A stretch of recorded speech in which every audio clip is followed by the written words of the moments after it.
In this video, I'll show you how you can fix Marvel Rivals login errors. Now, most of the time this is a connection issue, so what I suggest you do is you come here and search for View, Network Connections, right click and go to Properties. In the protocol version 4, you want to go to Properties, use the following DNS and try this one.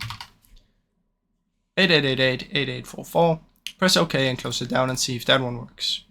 Now if this still doesn't work, try and right click on the internet, disable, and then right click enable just to quickly restart it in here. Now if this still doesn't work, you should try and open up CMD, right click and run as an administrator. In here you want to type ipconfig space //DNS. Then type net sh space winsock space reset. After doing all of this, it says you must restart your PC, but we're gonna do that in a short time, so just close it down. Then you should search for network reset. Reset now, and this will restart your PC. Now if it doesn't work even after restarting your PC, you should try and find your router inside your house and unplug it for a little bit and then plug it back in after like 1 or 2 minutes.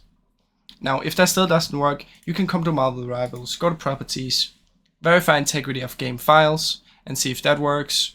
You can also go to Browse, right click on the launcher, Properties, Compatibility, activate these two and see if that one works. And you can also try and run this program in compatibility mode for Windows 8 and see if that works. Now, if none of these work, the last option is head over to General, type -DX12 or try DX11 or even try D3D11. All of these might help solve the issue, but for me DX12 is the best one. Now I really hope this video helped you. If it did, please leave a like and subscribe, as it helps me out a ton. Thank you so much for watching.